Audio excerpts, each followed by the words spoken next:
Hello everyone. सो अब हम देखेंगे टेस्ट नंबर 20 विजन आयस टेस्ट सीरीज का। ओके। अभी बीच में कुछ टाइम के लिए बंद था। द रीजन बीइंग कि मैं काफी ज्यादा अभी अपने पर्सनल काम के कारण बिजी हूँ और PT365 वीडियोस और बाकी चीजें ऑलरेडी अपलोडेड है, इसलिए नहीं आया था।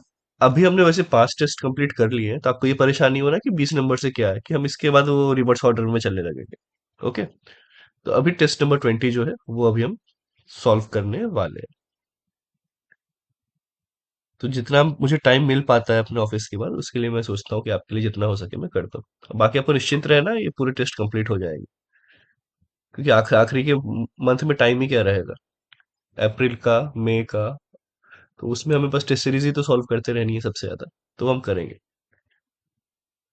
और टेलीग्राम चैनल आप ये ज्वाइन कर लें, तो वहां पे आपको पीडीएफ मिल जाएगी। चलिए ठीक है, पहला क्वेश्चन क्या कह रहा है? ये कह रहा है consider the following statements regarding the Madden Julian oscillation. तो ये जो ऑक्सीलेशन है, इसके रिगार्डिंग पूछा हुआ ये ज्योग्राफी का एक बेसिक क्वेश्चन है। ये पहला क्या कह रहा है? ये it is an equatorial.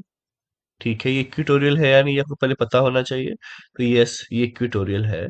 Westward moving disturbance of cloud, rainfall, winds and pressure. देखिए, ये वेस्टवर्ड है या नहीं, ये आपको पता होना चाहिए। तो ये वेस्टवर्ड नहीं है, ये ईस्टवर्ड है। ओके। तो ये पहला आपका गलत हो जाएगा। और जब भी ये क्वेश्चन आपके सामने आता है, आप पॉज करें, इसे पढ़ें और अटेम्प्ट करें। इसके बाद जो मैं आपको एक्सप्लेनेशन देता हूँ, फिर वो आप देख सकते हैं। ठीक है, तो इससे आपको पता चलेगा कि आपकी भी प्रिपरेशन लेवल क्या है और कितना इसे करने की जरूरत है। और मैं ये कहूंगा, कोई भी टेस्ट जब कर रहे हैं, एटलीस्ट 2 बार तो सॉल्व करें ही करें, क्योंकि एक बार में कुछ माइंड में इतना रिटेन रहता नहीं है। ये क्या हो गया आपका? वेस्ट वार्ड नहीं होगा, ईस्ट वार्ड होगा, मैंने आपको बता दिया, तो इसलिए इनकरेक्ट हो गया। ये क्या कह रहा है? It is observe mainly over the Atlantic ocean. कि एटलांटिक ओशियन के ऊपर आता है क्या मेडन जूलियन ऑक्सीलेशन? नहीं, ये तो हमने इंडियन ओशियन के रिगार्डिंग पढ़ा हुआ है। और या फिर पैसिफिक ओशियन रहेगा। तो ये भी आपका क्या हो गया? इनकरेक्ट। इंडियन या पैसिफिक ओशियन, अब बेसिकली आप इंडियन ओशियन के इर्द गिर्द, क्योंकि अब वैसे भी यूपीएससी रिलेटेड है, तो ये रहेगा। लेकिन साथ में पैसिफिक ओशियन में भी होता है, अटलांटिक से कोई लेना देना नहीं है। तो ये भी आपका इनकरेक्ट हो गया। तो जो इसका जो आंसर होगा D, neither one nor two. Okay. Neither one nor two, ये इंफॉर्मेशन यहाँ पे लिखी हुई है, इसके बारे में आप पॉज करके पढ़ सकते हैं। ये इस्टवर्ड। चलिए, तो अब देखते हैं हम क्वेश्चन नंबर 2। क्वेश्चन नंबर 2 कह रहा है, which of the following statements best describe the process of vernalization in ecology. तो ये वर्नलाइजेशन वर्ड यहाँ पे आया है, इसके बारे में पूछा हुआ है। देखिए, अगर आपको पता होगा तब कर पाएंगे, otherwise you have to skip this question. तो it is the induction of flowering process of plants by exposure to the long period of cold winter और सच कंडीशन। तो ये कहना है कि एक ऐसी प्रोसेस है, किसकी? फ्लावरिंग ऑफ प्लांट की, जहां पर एक ठंडे मौसम में इसका एक्सपोजर होता है काफी लंबे टाइम तक। तो इसे कहा जाता है वर्नलाइजेशन। ठीक है, क्या ये सही है? सेकंड कह रहा है, it is the process by which plant डाइट to growing in low light conditions. जब पे लाइट कम होती है, तो वहां पे जो प्लांट है, वहां पे उनकी डेथ हो जाती है, इसे कहा जाता है वर्नलाइजेशन।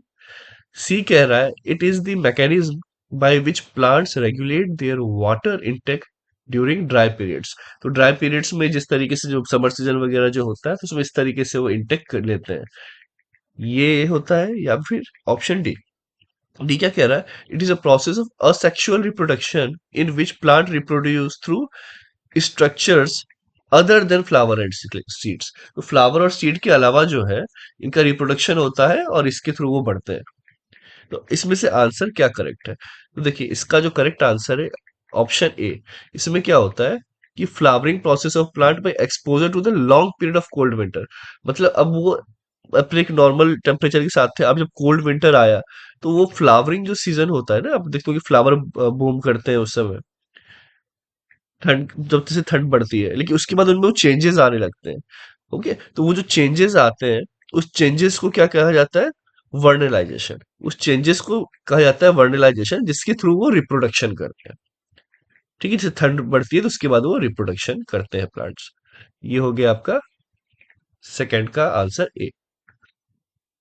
ये कुछ इन्फॉर्मेशन दी हुई है, आप पॉज करके चाहें तो पढ़ सकते हैं। चलिए, क्वेश्चन नंबर 3 देखते हैं। क्वेश्चन नंबर 3 क्या कह रहा है?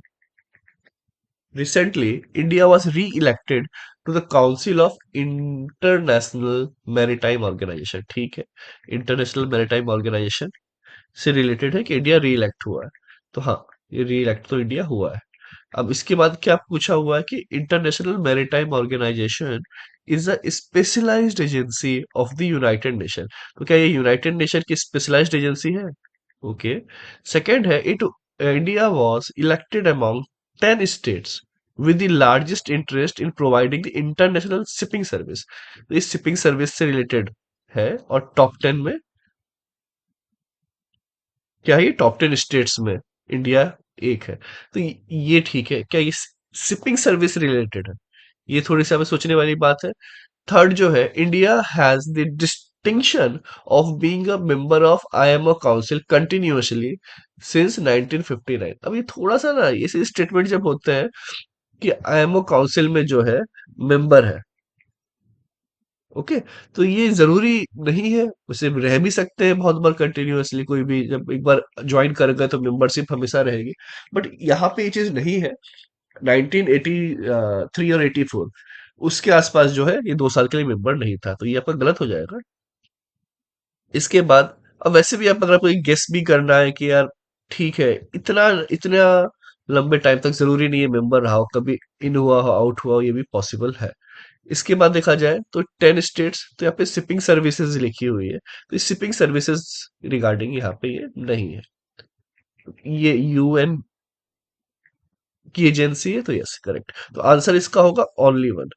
ओनली वन जो है इसका आंसर होगा। देख लेते हैं थर्ड का answer A only one. Okay, fine. Question number 4, 4 क्या कह रहा है? Consider the following statements regarding productivity in ecology. Ecology जो है उसकी, उसमें प्रोडक्टिविटी की बात की है। तो कहा है कि ओशियंस जो होते हैं उनका हायर शेयर होता है in annual net primary productivity of the whole biosphere than land. तो क्या लैंड की प्रोडक्टिविटी ज्यादा होती है कि ओशियन की? ये एक बात हो गई यहाँ पे सोचने वाली। सेकेंड, जी कह रहा है secondary productivity is defined as the rate at which consumer convert the organic matter into new biomes.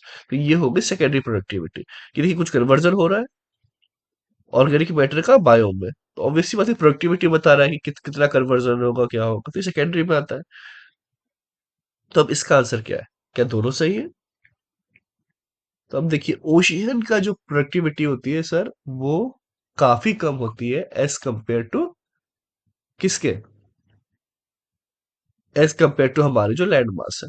ठीक है, उनकी जो प्रोडक्टिविटी है ओशियन में वो उतनी ज्यादा नहीं। आप देख ही सकते हैं कि छोटे से पीस ऑफ लैंड में कितनी ज्यादा बायोडाइवर्सिटीज होती है, ये होता है। तो इसकी जो प्रोडक्टिविटी है वो ज्यादा है। ठीक है, ये यहाँ पे हमें ये याद रखना है।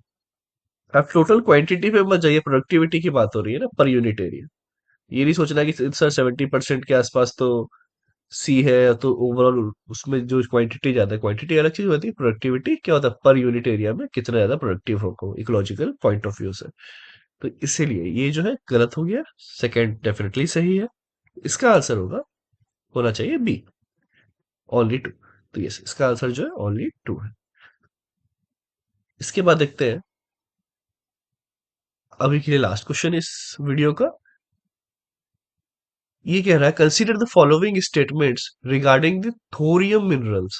तो जो थोरियम मिनरल्स है इसके रिगार्डिंग है। और अच्छा, अगर जब टेलीग्राम चैनल आप ज्वाइन करते हैं तो वहां पे भी अब आपसे एमसीक्यू पूछे जाएंगे।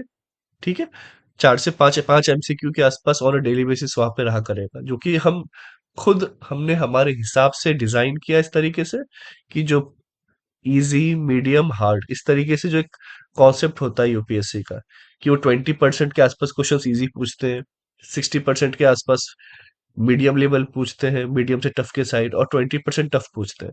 तो उसी हिसाब से हम यहाँ पे बना के चलेंगे, और वो आपको टेलीग्राम चैनल पे डेली आपसे पूछा जाएगा, तो आपकी वहां भी प्रिपरेशन होती रहेगी। तो वो ज्वाइन करना ना भूलें आप।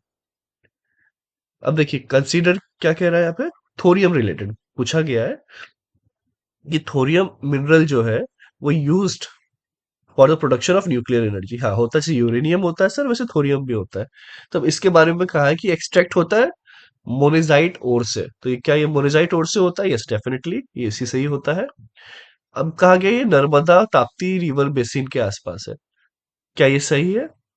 तीसरा, Chavara in Kerala is famous for thorium deposit. तो देखिए, अब बात ऐसी है कि ये जितने भी है आपके, ये जो स्टेट्स है, कौन से, सी समुद्र के आसपास, खास तौर पे ये इधर के जो स्टेट्स हैं, ये एरिया, ये फेमस है। ओके, यहाँ के जो स्टेट्स हैं, तो ऑब्वियसली बात है, यहाँ पे नर्मदा ताप्ती तो इधर आता नहीं है, तो आपका एमपी से होते हुए, अमरकंटक से होते हुए गुजरेगा। तो ये आपका इसमें नहीं होगा, ठीक है। इस एरिया में बेसिकली सबसे ज्यादा ये फेमस है, तो केरला जैसे यहाँ पे आ गया। तो यहाँ पर ये ऑप्शन जो है आपका, ये करेक्ट होगा, ये रॉन्ग हो जाएगा। इसके बाद मोरेजाइट और, यस डेफिनेटली मोरेजाइट और ही होता है। तो first and third correct, option C should be the correct answer. तो ऑप्शन सी इसका करेक्ट आंसर है, ठीक है। चलिए, बाकी फिर मिलेंगे हम नेक्स्ट वीडियो में। तब तक के लिए जय हिंद और पढ़ते रहे।